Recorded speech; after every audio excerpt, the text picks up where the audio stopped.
मंगला चरण करेंगे। नमो अरिहंताणं नमो सिद्धाणं नमो आयर्याणं नमो उवज्झायाणं नमो लोये सव्यसागुणम् मंगलम भगवान वीरो मंगलम गौतमो गणी मंगलम कुंद कुंदार्यो जैन धर्मोस्तु मंगलम सर्वमङ्गलमाङ्गल्यं सर्वकल्याणकारिकं प्रधानं सर्वधर्माणां जैनं जयतु शासनं जैनं जयतु शासनं। चलिए, काल चक्र पे हमारी चर्चा चल रही थी। पिछली क्लास में हमने जो प्रारंभ के तीन काल हैं अवसर्पणी के, सुखमा सुखमा, सुखमा और सुखमा दुखमा, इनमें कैसी कैसी व्यवस्था रहती है उस पर थोड़ी चर्चा करी थी। क्लास पिछली वाली पिछले वीक पे लगी थी, तो एक बार अपन रिवीजन कर लेते हैं हमने जो जो पढ़ा था, ताकि आगे में समझने में दिक्कत ना हो। एक कल्प काल में एक अपसर्पणी होता है और एक उत्सर्पणी होता है। अपसर्पणी में पहले काल से छठवें काल तक जाते हैं, मतलब सुकमा सुकमा से दुखमा दुखमा तक। और उत्सर्पणी में इससे जस्ट उल्टा होता है। तो हम उत्सर्पणी में दुखमा दुखमा काल से सुकमा सुकमा काल तक आते हैं। और दोनों अवसर्पणी और उत्सर्पणी दोनों कितने कितने काल की होती है? दोनों 10-10 कोड़ा कोड़ी सागर की होती है। अवसर्पणी 10 कोड़ा कोड़ी सागर की और उत्सर्पणी भी 10 कोड़ा कोड़ी सागर। और जब ये एक बार अवसर्पणी और उत्सर्पणी पूरी हो जाती है, तो ये पूरे 20 कोड़ा कोड़ी सागर का जो समय होता है वो कहलाता है कल्प काल। एक कल्प काल, 20 करोड़ कोड़ा कोड़ी सागर का जो काल होता है वो कहलाता है एक कल्प काल।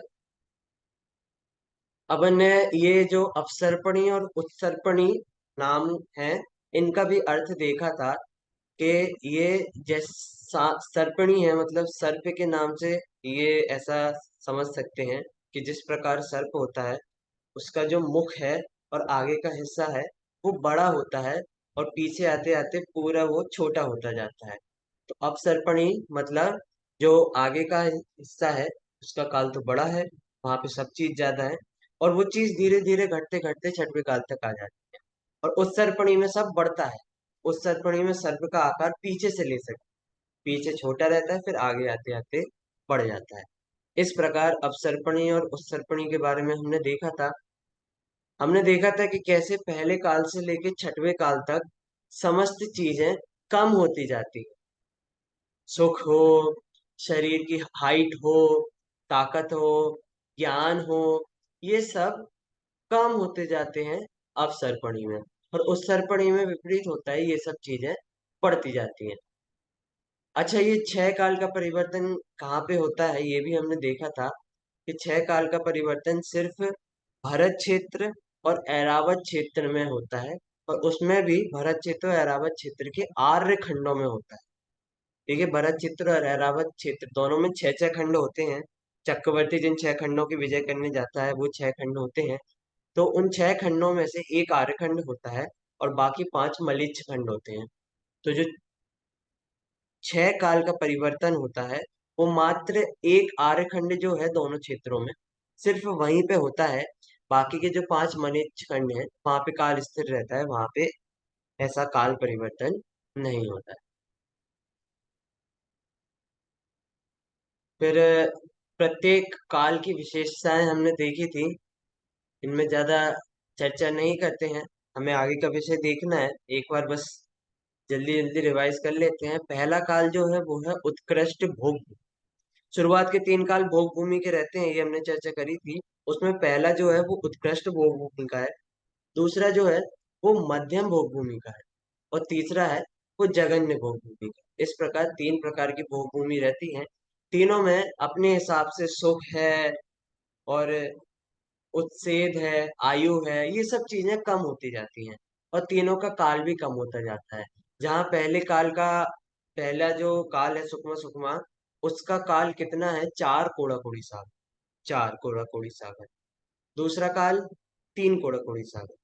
और तीसरा काल दो कोड़ाकोड़ी सागर। इस प्रकार 10 कोड़ाकोड़ी सागर में से 9 कोड़ाकोड़ी सागर तो सिर्फ प्रारंभ के 3 कालों में ही व्यतीत हो जाते हैं, जो भोग भूमि के काल रहते हैं। उसके बाद फिर चौथा, फिर पांचवा, फिर छठवा, ऐसे 3 काल और बचते हैं। तीनों कालों में अपनी अपनी विशेषता है। पहले काल में कम भूख लगती है, दूसरे काल में थोड़ी और जल्दी भूख लगती है, तीसरे काल में और जल्दी भूख लगती है। और पहले काल में खाते भी बहुत कम है, दूसरे काल में थोड़ा ज्यादा खाते हैं, तीसरे काल में और खाना बढ़ जाता है। तो इस प्रकार हर चीज में ह्रास होता जाता है शुरुआत के 3 कालों में। पहला सुकमा सुकमा है, दूसरा सुकमा है, तीसरा सुकमा दुकमा है। अब इसके बाद तीसरे काल के अंत में हाइट आते आते 500 धनुष रह जाती है, और आयु आते आते तीसरे काल में,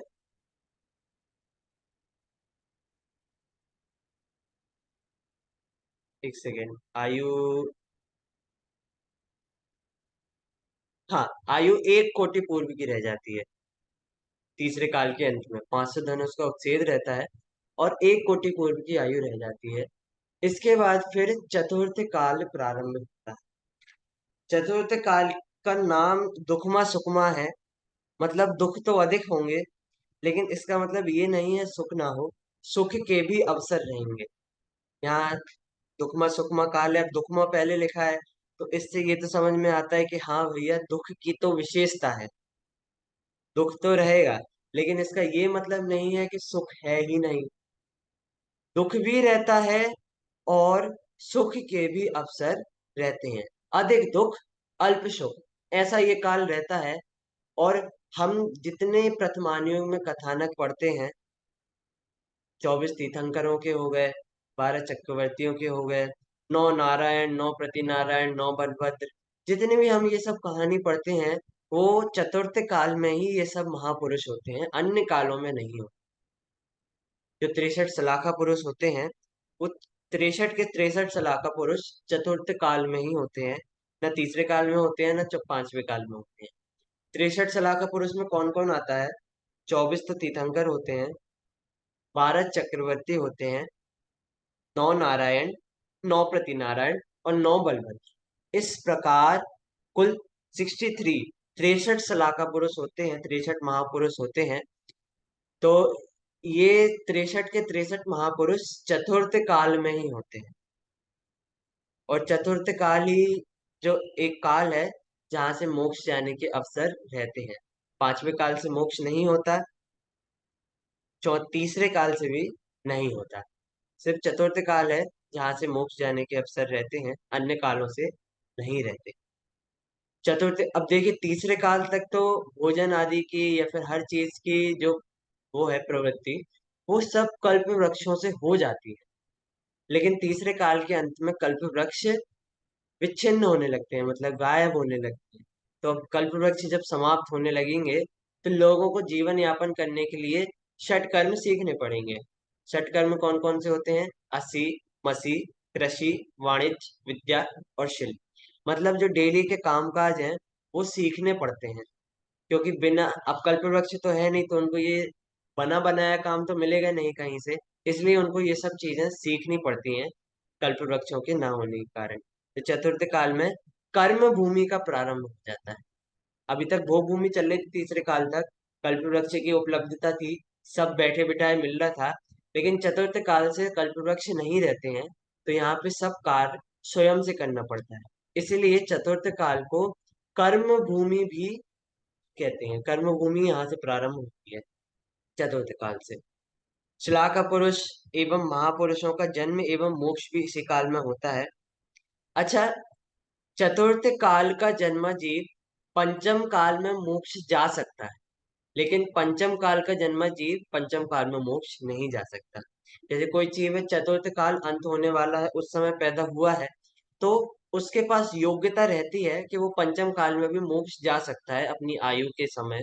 पंचम काल में यदि आयु पूर्ण हो रही है, उसके पहले केवल ज्ञान प्राप्त कर लिया, तो पंचम काल से मोक्ष जा सकता है। हाँ, नियम यह है कि जन्म उसका चतुर्थ काल में ही होना चाहिए।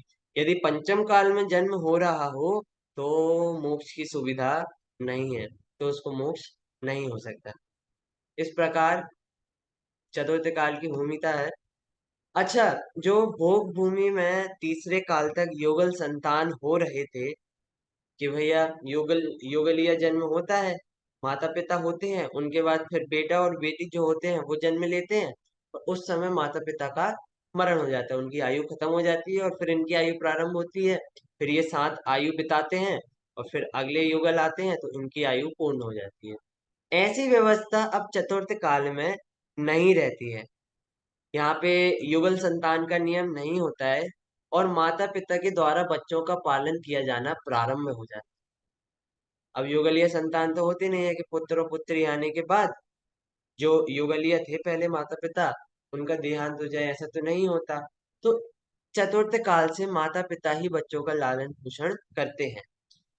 और चतुर्थ काल में मनुष्य प्रतिदिन आहार करते हैं।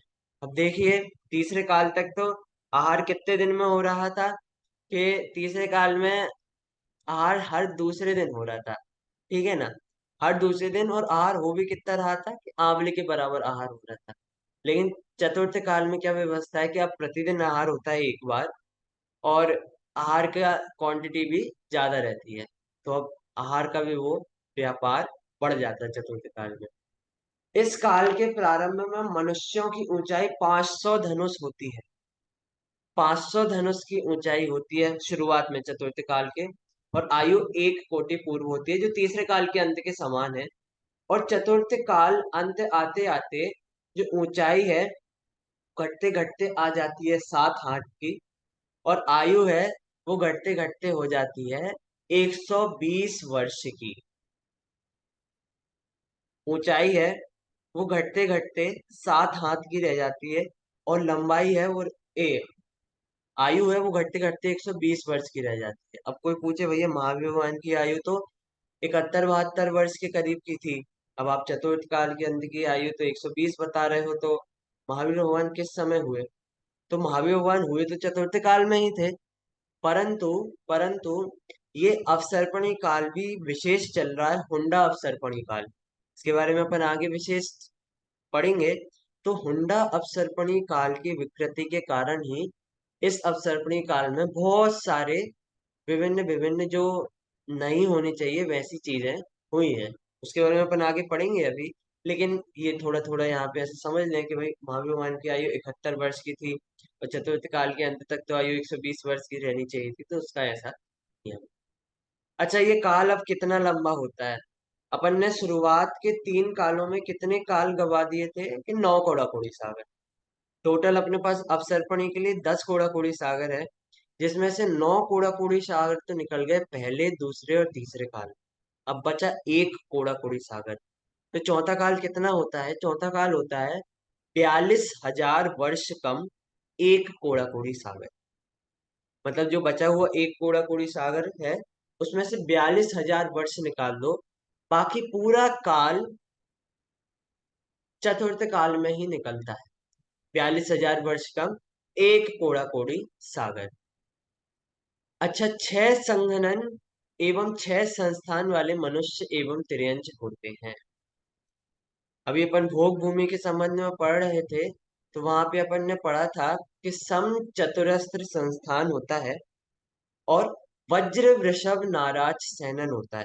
मतलब संस्थान भी उत्कृष्ट और संघनन भी उत्कृष्ट।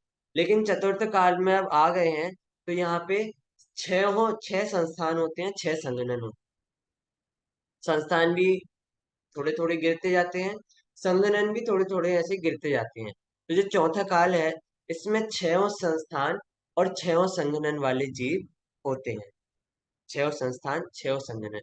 तो मतलब शरीर की आकृति जो पहले एकदम समचतुरस्र थी, मतलब हर जगह से आकार प्रकार एकदम एक सा, वैसी आकृति अब नहीं रहती। अब विभिन्न विभिन्न आकृति वाले मनुष्य और त्रियंच इसमें होते हैं। इस प्रकार चतुर्थ काल की विशेषता रहती है। हमारे 24 तीर्थंकर चतुर्थ काल में ही होते हैं। 12 चक्रवर्ती, नारायण प्रति नारायण बलभद्र, ये भी चतुर्थ काल में होते हैं। हाँ, एक नियम है, चक्रवर्ती और नारायण प्रति नारायण बलभद्र कभी भी एक काल में नहीं होते, क्योंकि नारायण प्रति नारायण बलभद्र है 3 खंड के अधिपति, 3 खंड के राजा, और चक्रवर्ती है 6 खंड के राजा। तो ये दोनों कभी भी साथ नहीं होते। हाँ, इनके काल में तीर्थंकर हो सकते हैं, और तीर्थंकर होते ही हैं, मतलब हुए भी हैं। जैसे क्या बोलते, कृष्ण नारायण है, बलदेव उनके बलभद्र थे, और जरासंध प्रति नारायण थे। तो उनके समय में 22वें तीर्थंकर नेमिनाथ भगवान हुए थे। तो नारायण प्रति नारायण बलभद्र के समय तीर्थंकर हो सकते हैं, परंतु चक्रवर्ती नहीं हो सकते, क्योंकि चक्रवर्ती होते हैं 6 खंड के अधिपति, और नारायण होते हैं 3 खंड के अधिपति। इस प्रकार का संबंध है। इस प्रकार चतुर्थ काल है, और चतुर्थ काल ही मोक्ष जाने के लिए सबसे अनुकूल काल है। तो अभी अपन पंचम काल में, पहले तो अभी पंचम काल की विशेषता पढ़ेंगे, समझ में आएगा कि कैसा दुख स्वरूप ये काल है, और हम कितना पाप करके इस काल में जन्मे हैं, उसके बारे में अभी अपन पढ़ते हैं। 5वें काल की विशेषता, नाम ही दुखमा है, मतलब सुख का कोई अवसर ही नहीं है। नाम ही दुखमा काल है, यहाँ से मुक्ति भी नहीं होती। ऐसा ये दुखमा दुखमा ए दुखमा 5वां काल ऐसा है। यह काल दुख वाला है, तथा इस काल के मनुष्य मंद बुद्धि वाले होते हैं। ज्ञान की क्षीणता बहुत प्रकृष्ट होती है इस काल में, मंद बुद्धि वाले। और वो भी, और काल के प्रारंभ में से लेके अंत तक वो भी कम होता जाता है।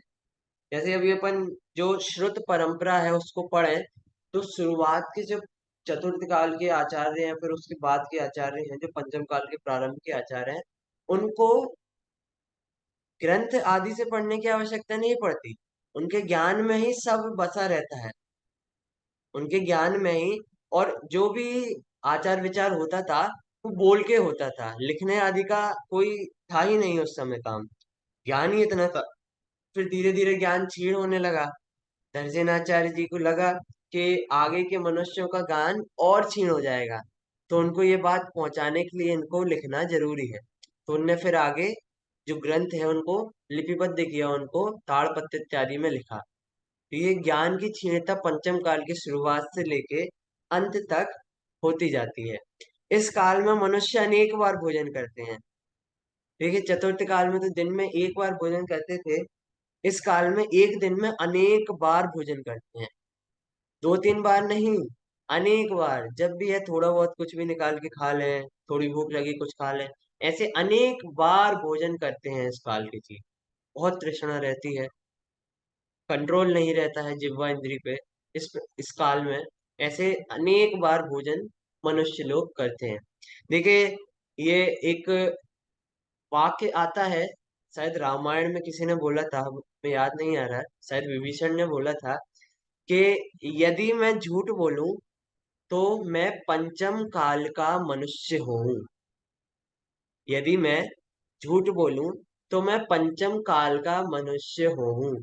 मतलब कितना, मतलब पंचम काल को एकदम ऐसा बताया है कि यहाँ पे दुख ही होता है, सुख की व्यवस्था ही नहीं है, और कोई यहाँ जन्म ही नहीं लेना चाहे, ऐसा ये काल है। एक और पंचम काल के लिए बहुत अच्छा उदाहरण आता है। ऐसा आता है कि जो चतुर्थ काल का अंतिम दिन था, चतुर्थ काल का जो अंतिम दिन था, तो उसमें एक श्रावक ने दूसरे श्रावक को एक जमीन बेची घर बनाने की। उसने जमीन खो दी, तो उसमें से सोने और मणियों का पिटारा निकला। तो वो सोने और मणियों का पिटारा लेके दूसरे के पास गया कि तुमने हमें जमीन बेची थी, तुम्हारी जमीन में ये निकला है, ये रख लो। तो उसने बोला, नहीं नहीं, जमीन तो तुमने खरीदी है, ये तुम ही रखो। तो अब दोनों आपस में एक दूसरे को दे रहे थे, तो हल नहीं निकला, तो दोनों गए राजा के पास। दोनों राजा से पूछ बोला कि राजा, ये आपका राज्य है, आपकी संपत्ति है, आपके राज्य में ये गड़ा हुआ धन मिला है, ये आपका है। तो राजा ने भी मना कर दिया, कि राजा ने बोला कि जमीन तो आपकी है, आपकी जमीन में ऐसा ऐसा धन निकला है, तो ये गड़ा हुआ धन आपका है। चतुर्थ काल का अंतिम दिन चल रहा है, ऐसे ही तीनों में आपस में चर्चा चल रही है, आपका है, आपका है, आपका है, आपका है, इस प्रकार। अब राजा से उस समय उस दिन बात नहीं निकली, तो राजा ने बोला कि एक काम करिए, कल की सभा में आइए और वहां पे हम बैठ के डिसाइड करेंगे कि ये गड़ा हुआ धन किसका है। तो तीनों अपने अपने घर चले गए। अब अगले दिन पंचम काल प्रारंभ हुआ, तो सभा में आए। तो अब जो जिसने जमीन खरीदी थी, जो घर बना रहा था, जिसने खोद के निकाला, उसने बोला कि ये तो गड़ा हुआ धन मेरा है, ये गड़ा हुआ धन तो मेरा है, क्योंकि मैंने जमीन खरीद ली थी, मैं खोद रहा हूँ, मुझे मिला है, तो ये तो मेरा है। जिसने जमीन बेची थी, वो भी अब बोलने लगा कि अरे ये जमीन तो मेरी थी, उगड़ा हुआ धन भी मेरा ही होगा। तुमने तो जमीन बाद में बाद में खरीदी, धन तो वहां पहले से था। तो ये भी बोलने लगा कि धन मेरा है, वो जो हीरे आदि मणियां हैं वो मेरी है। अब राजा के पास पहुंचे, तो अब राजा भी बोलने लगा कि ये मेरा राज्य है, ये मेरे राज्य की संपत्ति है, तो वो गड़े हुए सारे सोने मणि आदि वो मेरे हैं। इस प्रकार ऐसा बताया कि कैसे चतुर्थ काल से पंचम काल में कषाय कैसी बदलती है। मतलब ये काल की निकृष्टता बताने के लिए उदाहरण है कि पंचम काल कितना कषाय का, मतलब ऐसा पिंड है समझ लो। और यहाँ पे दुख ही दुख है, सुख की व्यवस्था नहीं है, मोक्ष की व्यवस्था नहीं है। इस काल के प्रारंभ में मनुष्यों की ऊंचाई 7 हाथ रहती है, आयु 120 वर्ष की होती है। ये चतुर्थ काल के अंत के समान, एवं अंत में घटते घटते ऊंचाई रह जाती है 3 हाथ या फिर 3.5 हाथ, और आयु रह जाती है मात्र 20 वर्ष की।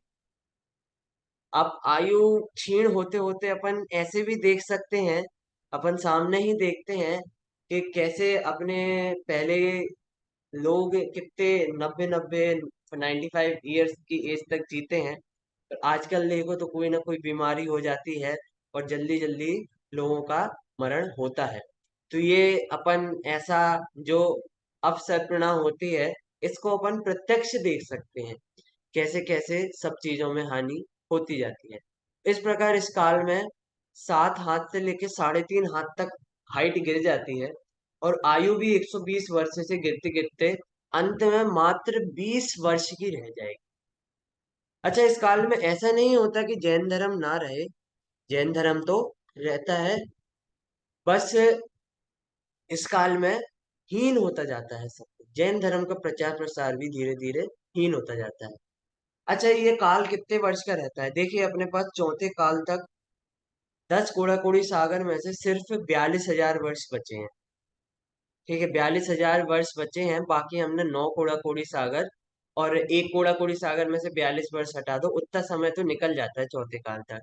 तो जो 42,000 वर्ष बचे, उसमें से 21,000 वर्ष रहता है पांचवा काल, और 21,000 वर्ष का ही रहता है छठवा काल।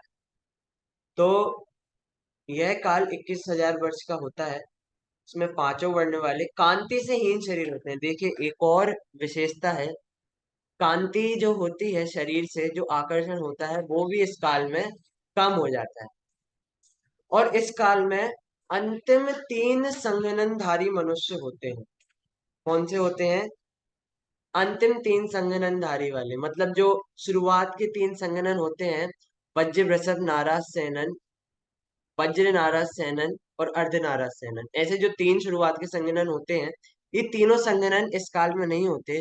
जो नीचे के 3 संघनन है, उन्हीं के धारी मनुष्य एवं तिर्यंश होते हैं। मतलब जो शरीर के अंदर की बनावट है, वो एकदम कम मजबूत होती है। 500 वर्ष बाद उपकल्की राजा व 1000 वर्ष बाद एक कल्की राजा उत्पन्न होगा। ये वो राजा होते हैं जो धर्म का विनाश करने के लिए आते हैं। कल की उपकल की 500 वर्ष बाद उपकल की राजा होते हैं, और 1000 वर्ष बाद कल की राजा होते हैं। तो इस प्रकार जो 21,000 वर्ष का काल है, तो इसमें 21 कल की राजा होंगे। और जो 21वें अंतिम कल की राजा हैं, जिनका नाम जल मंथन आया है शास्त्रों में, वो मुनिराज से टैक्स मांगेगा। परंतु मुनि महाराज क्या दें? राजा कहेगा प्रथम ग्रास दीजिए। जो मुनिराज आहार करने जाएंगे, तो राजा उनसे कहेगा प्रथम ग्रास दीजिए। मुनि महाराज के नहीं देने पर वह उनके हाथ में से उसे उठा लेगा, जिससे पिंड हरण नामक अंतराय करके महाराज जी वापस आ जाएंगे। देखिए, पिंड हरण नाम का एक अंतराय होता है जो मुनिराजों की आहार विधि में होता है, यदि वो अंतराय आ जाता है तो मुनिराज आहार छोड़ के चले जाते हैं। तो जब वो राजा है, मुनिराज से प्रथम ग्रास मांगेगा, तो मुनिराज प्रथम ग्रास नहीं देंगे क्योंकि उनकी विधि रहती है, विधि चलती रहती है। तो राजा है, वो उनके हाथ से वो प्रथम ग्रास उठा लेगा। तो जैसे ही वो प्रथम ग्रास उठाएगा, तो वो मुनिराज को पिंड हरण नामक अंतराय आ जाएगा और वो आहार छोड़ के चले जाएंगे। फिर मुनिराज अवधि ज्ञान से ये जान लेंगे कि यह पंचम काल का अंतिम दिन है, अंतिम काल है, और 3 दिन की आयु शेष है। तो जो चारों धर्म संघ होते हैं, मुनि, आर्यका, श्रावक और श्राविका, तो एक एक मुनि, आर्यका, श्रावक, श्राविका रह जाते हैं पंचम काल के अंत तक। तो वो चारों एक साथ संलेखना ग्रहण कर लेंगे। जब मुनिराज अवधि ज्ञान से जान लेंगे कि पंचम काल का अंत होने वाला है, तो वो चारों संघ, मतलब नाम भी आए हैं शास्त्रों में कौन कौन से मुनिराज, श्रावक, श्राविका और आर्यका रहेंगे। वीरांगज मुनिराज, सर्वश्री आर्यका, अग्निल श्रावक और पंगुश्री श्राविका, ऐसे 4 संघ वाले जीव चारों संलेखना ग्रहण कर लें पंचम काल के अंत में। क्योंकि छठवें काल में धर्म का नाम वो निशान ही नहीं रहता, मतलब वहां पे धर्म की कोई चर्या ही नहीं रहती। देखिए, धर्म का संचालन करने के लिए प्रवर्तक चाहिए रहते हैं। प्रवर्तक कौन होते हैं? कि जो धर्म का पालन करते हैं, जैसे श्रावक, श्राविका, आर्यका, मुनिराज। जब ये ही नहीं रहेंगे तो धर्म का प्रवर्तन कौन करेगा? तो ये नहीं रहते हैं छठवें काल में। ये चारों अंतिम मुनि, आर्यका, श्रावक, श्राविका, ये चारों पंचम काल के अंत में समाधि धारण करते हैं और कार्तिक कृष्ण अमावस्या को प्रातः काल शरीर त्याग कर स्वधर्म स्वर्ग में देव हो जाते हैं। ये चारों जो अंतिम धर्म के प्रवर्तक थे, मुनिराज, श्रावक, श्राविका एवं मारिका, ये कार्तिक कृष्ण अमावस्या को प्रातः काल सुबह सुबह शरीर त्याग कर स्वधर्म स्वर्ग में देव हो जाएंगे।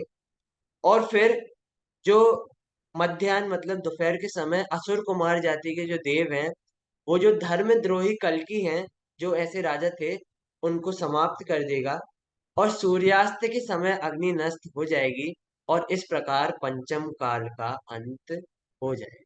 या अग्नि नष्ट का अर्थ एक उपमा से है, मतलब प्रकाश चला जाएगा, जो धर्म का प्रकाश है वो चला जाएगा और संपूर्ण दुख का काल प्रारंभ हो जाएगा। एक कथनानुसार प्रत्येक कल्कि के समय एक अवधि ज्ञानी मुनिराज नियम से होते हैं, ऐसा कथन आता है। मतलब हर 1000 साल बाद जब कल्कि राजा होंगे तो एक अवधि ज्ञानी मुनिराज नियम से होंगे, ऐसा एक कथन भी आता है शास्त्रों में। तो इस प्रकार पंचम काल के दुख रहते हैं और पंचम काल का अंत भी इस प्रकार होता है। धर्म की पूरी समाप्ति हो जाती है और मतलब आगे सिर्फ दुख ही दुख है, धर्म का अवसर नहीं रहता। कक्षाएं भी बढ़ती जाती हैं पंचम काल के अंत की तरफ। जैसे जैसे अपन बढ़ते जाते हैं, वैसे वैसे कषाय, पाप की क्रियाएं, ये सब भी बढ़ती जाती हैं। तो इस प्रकार जैन धर्म है रहेगा तो पंचम काल के अंत तक, लेकिन धीन हीन हीन हीन हीन होता जाएगा, उसमें भी विकृतियां आती रहती हैं। इस प्रकार पंचम काल की व्यवस्था रहती है। दुखमा का काल है ये, दुख दुख रहता है, मोक्ष का अवसर नहीं है। हाँ, पंचम काल में सम्यक दर्शन की प्राप्ति हो सकती है। 5वें गुणस्थान जो श्रावक है, जिस अपन ने जिनके अभी व्रत पड़े थे, श्रावक के 12 व्रत, वो भी होते हैं। और 6वें 7वें गुणस्थान में झूलने वाले मुनिराज भी होते हैं। तो ये तो 5वें काल में होते हैं, लेकिन मोक्ष जाने की व्यवस्था 5वें काल में नहीं रहती। इस प्रकार दुख का काल 5वां काल है। इसके बाद फिर 6वां काल प्रारंभ होता है। 6वां काल दुख, महादुख वाला है। मतलब पंचम काल में दुखमा था, 6वां काल दुखमा दुखमा है, मतलब दुखमा स्क्वायर हो गया है। तो यह काल दुख ही दुख वाला है। और इस काल के प्रारंभ से मनुष्यों की ऊंचाई रहती है 3 हाथ या 3.5 हाथ, इससे ज्यादा ऊंचाई नहीं रहती है। और आयु 20 वर्ष की रहती है, इससे ज्यादा आयु भी नहीं। और ये ऊंचाई घटते घटते 6वें काल के अंत में 1 हाथ की रह जाती है। और आयु भी 6वें काल के अंत तक घटते घटते मात्र 15 या 16 वर्ष रह जाती है। इससे ज्यादा किसी की आयु नहीं होती। मतलब हाइट भी एकदम कम हो जाती है, 1 हाथ तक, और आयु भी मात्र 15-16 वर्ष की रह जाती है। यह काल भी 21,000 वर्ष का है। हमने देखा था 42,000 वर्ष रह रहे थे, तो उसमें 21,000 वर्ष का पांचवा काल और 21,000 वर्ष का छठवां काल।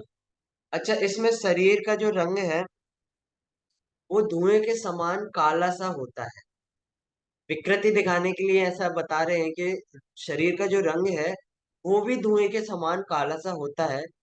और इस काल में जो मनुष्य है उनका आहार कंदमूल फल आदि होता है, जो जमीन के नीचे उत्पन्न होते हैं, जिनमें अनेक जीव रहते हैं, त्रसजीव स्थावर जीव दोनों रहते हैं। ऐसे भोजन के ही ग्राही होते हैं छठवें काल में जीव। और नग्न रहते हैं, कपड़े आदि की व्यवस्था नहीं रहती, और घर आदि में नहीं रहते हैं, वन इत्यादि में घूमते रहते हैं इस काल के, छठवें काल के जीव। और मतलब पूरी छठवें काल के मनुष्यों की प्रवृत्ति पशुओं के समान होती है। जैसे पशुओं की प्रवृत्ति होती है वैसी ही प्रवृत्ति इस काल में मनुष्यों की होती है। मतलब जैसे जैसा आचरण करने वाले इस काल के मनुष्य प्रायः पशुओं जैसा आचरण करने वाले, क्रूर, बहरे, अंधे, गूंगे, बंदर जैसे रूप वाले और कुबड़े बौने शरीर वाले अनेक रोगों से सहित होते हैं। मतलब शरीर की अवस्था भी एकदम निकृष्ट होती है, इस काल में एकदम हीन होती है। इस काल में जन्म लेने वाले नरक व तिरंज गति से आते हैं एवं मरण कर कर वहीं जाते हैं। देखिए, धर्म की व्यवस्था नहीं रहती इस काल में जैन धर्म की, तो स्वर्ग इत्यादि जाने का भी वो विकल्प नहीं रहता, स्वर्ग इत्यादि जाने का भी रास्ता नहीं रहता। ना मनुष्य गति में जन्म होता है, ना स्वर्ग में जन्म होता है इस काल वालों का। ये काल वाले आते हैं नरक गति और तिरंज गति से, और मरण करके वापस नरक गति या फिर तिरंज गति में ही जाते हैं। स्वर्ग गति या मनुष्य गति में फिर से जन्म नहीं होता। ऐसी हीन दशा है छठवें काल में। अब इस काल में ये जो 21,000 वर्ष है ये ऐसे ही निकलते हैं। मनुष्यों की दशा हीन होती जाती है, विकृतियां बढ़ती जाती हैं, कषाय बढ़ती जाती हैं, बलहीन होता जाता है, हाइट हीन होती जाती है, आयु कम होती जाती है। इस प्रकार सब कम होता जाता है, बस विकृति बढ़ती जाती है, कषाय बढ़ती जाती है। अब इस काल का अंत कैसा होता है ये थोड़ा सा समझने योग्य है, कि किस प्रकार क्या होता है, और कैसे फिर से जो उत्सर्पणी का चालू होना रहता है अपसर्पणी के बाद, वो कैसे प्रारंभ होता है।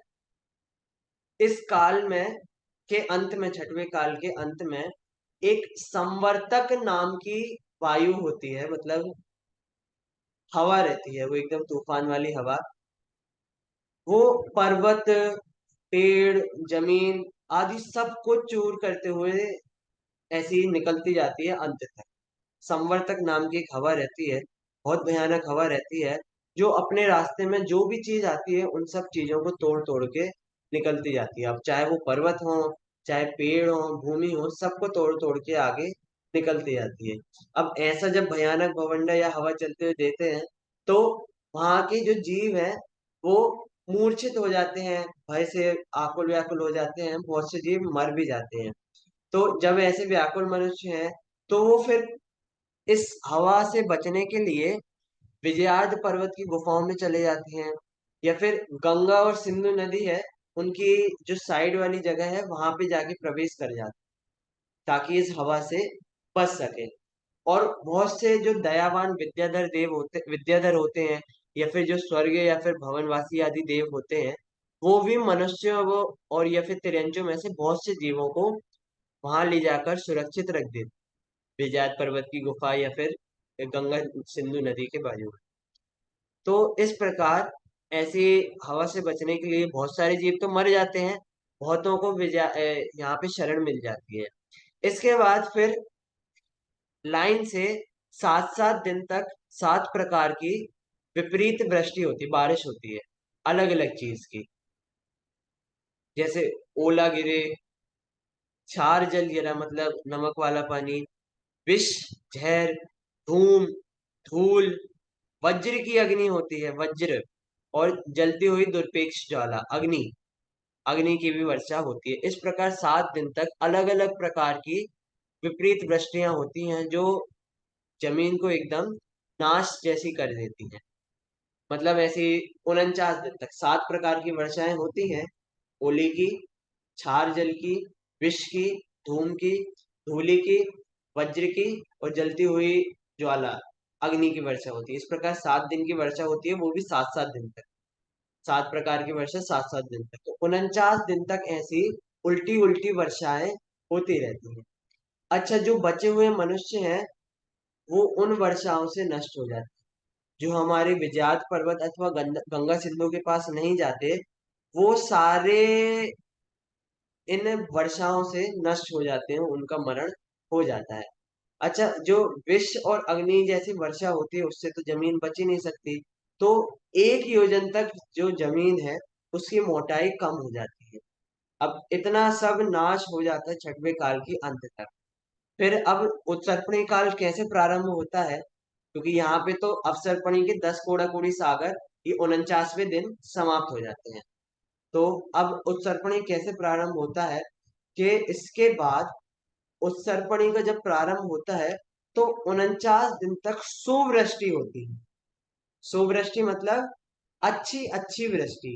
किन किन चीजों की वृष्टि होती है कि क्रम से सबसे पहले पानी की वृष्टि होती है 7 दिन तक। फिर दूध की वृष्टि होती है 7 दिन तक। घी की वृष्टि होती है 7 दिन तक। अमृत की वृष्टि होती है 7 दिन तक। रसादी की वृष्टि होती है 7 दिन तक।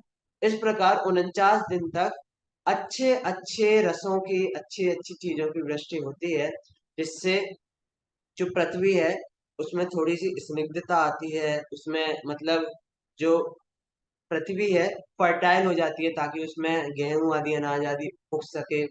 और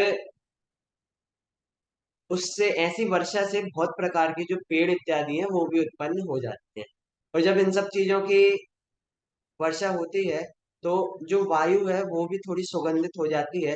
तो जो विजाद पर्वत और नदियों के आसपास छुपे मनुष्य हैं वो भी बाहर आ जाते हैं। और फिर जो मनुष्य बाहर आए उनका आचरण तो अब कोई व्यवस्थित रहेगा नहीं। तो आचरण भी उनका ऐसा ही रहता है कि वृक्ष के फूल पत्ते इत्यादि को खाते हैं। ऊंचाई भी एकदम कम रहती है, क्योंकि छठवें काल के अंत के मनुष्य थे। ऊंचाई भी 1 हाथ के करीब होगी। आयु भी मात्र 15 16 वर्ष की ज्यादा से ज्यादा नहीं होगी। तो इस प्रकार के ही जो मनुष्य हैं वो वहां पे रहते हैं। उनकी भी पशुओं जैसी प्रवृत्ति रहती है, वैसे ही खाना पीना रहता है। अब जब उत्सर्पणी चालू हो गया, उत्सर्पणी में सब कुछ बढ़ता जाता है। मतलब छठवें से 5वें में आएंगे तो शरीर की हाइट बढ़ जाएगी, आयु बढ़ जाएगी, बुद्धि बढ़ जाएगी। ऐसी सब चीजें बढ़ती जाती हैं। तो छठवां, पांचवा, चौथा, तीसरा, दूसरा, पहला, इस प्रकार ये ऐसे कालों का क्रम उत्सर्पणी में चलता रहता है। उत्सर्पणी काल की संपूर्ण व्यवस्था अपसर्पणी काल से ठीक विपरीत है। जस्ट उल्टी, जैसे अपन ने अपसर्पणी में पढ़ी थी, सब चीज बढ़ रही थी, ये सब चीज कम होती जा रही थी अपसर्पणी में, बस कषाय बढ़ रही थी। यहाँ पे उत्सर्पणी में सब कुछ बढ़ता जाता है और कषाय कम होती जाती हैं। इस प्रकार की व्यवस्था ये उत्सर्पणी काल में रहती है। अभी अपन ने जो पिछली क्लास में शुरुआत में पढ़ा था उसके बारे में थोड़ा बताया है कि जो 6 कालों का परिवर्तन है वो कहाँ होता है, मात्र भरत क्षेत्र और ऐरावत क्षेत्र के आर खंडों में ही होता है। अन्यत्र मतलब जो 5 मलेच्छ खंड है वहां पे नहीं होता। और विजात पर्वत है उसमें भी जो भी लोग रहते हैं उनको भी ऐसा परिवर्तन नहीं। विदेश क्षेत्र में हमेशा जैसा अवसर्पणी काल में चौथा काल होता है जहाँ तीर्थंकर इत्यादि होते हैं, वैसा ही काल विदेश क्षेत्र में सदा बना रहता है। इसलिए हम ऐसा बोलते हैं कि विदेश क्षेत्र में सदा काल सिमंदर भगवान विद्यमान है, क्योंकि वहां हमेशा चौथा काल प्रवर्तन होता है। तो वहां पे हमेशा मोक्ष जा सकते। वहां पे कहीं कभी भी रोक नहीं है। भोग भूमि का सिस्टम नहीं है, कर्म भूमि चलती रहती है, उसमें भी चौथा काल विशेष चलता रहता है। वहां पे कभी भी मोक्ष जा सकते हैं। इस प्रकार विदेश क्षेत्र में चौथा काल रहता है। विजयाद पर्वत एवं मिलेच्छ खंड में काल चौथा काल रहता है, पर वो घटता बढ़ता रहता है शुरुआत से अंत से पहला। अच्छा, जो बीच के और क्षेत्र हैं, भरत क्षेत्र, ऐरावत क्षेत्र और विदेश क्षेत्र को छोड़ के हेमवत और हैरण्यवत क्षेत्र में हमेशा जगन्य भोग भूमिवत काल रहता है। कौन कौन से क्षेत्र में? हेमवत और हैरण्यवत। हरि और रम्यक, हरि और रम्यक में मध्यम भूमिवत काल रहता है। और देवकुरु और उत्तर कुरु, देवकुरु और उत्तर कुरु, ये हमारे दोनों तरफ के ये क्षेत्र के पास में है। ये दो क्षेत्र उस दिन हमने मैप में देखा था। ये देवकुरु और उत्तर कुरु है। यहाँ पे उत्तम भोग भूमि हमेशा रहती है। इनमें काल परिवर्तन नहीं होता। काल परिवर्तन मात्र भरत और ऐरावत क्षेत्र में ही होता है, अन्य कहीं नहीं होता। अब भरत क्षेत्र, ढाई द्वीप में भरत क्षेत्र 5 है, ऐरावत क्षेत्र भी 5 है। तो उन पांचों भरत क्षेत्र और ऐरावत क्षेत्रों में काल परिवर्तन होता रहता है। इस तरह एक अपसर्पणी एवं उत्सर्पणी के पूर्ण बीत जाने पर एक कल्पकाल पूर्ण होता है। ऐसे अनंत कल्पकाल अभी तक बीत चुके हैं, और ऐसी असंख्यात उत्सर्पणी एवं अवसर्पणी बीत जाने पर हुंडा अवसर्पणी काल आता है। इस प्रकार मतलब हुंडा अवसर्पणी काल अभी चल ही रहा है, लेकिन ये हुंडा अवसर्पणी काल ऐसे हमेशा नहीं आता। असंख्यात उत्सर्पणी एवं अपसर्पणी बीत जाने पर हुंडा अवसर्पणी काल आता है। अब ये हुंडा अवसर्पणी काल क्या होता है, इसकी क्या व्यवस्था रहती है, इसके संबंध में हम नेक्स्ट क्लास में पढ़ेंगे। अभी अपना समय भी हो गया है। हुंडा अवसर्पणी के काल के विशेष संबंध में अपन अगली कक्षा में पढ़ेंगे। अभी हम जिनवाणी स्तुति करते हैं। जावाणी के ज्ञान से सूझे लोकालोक, सोवाणी मस्तक नमो सदा देत हूँ लोक।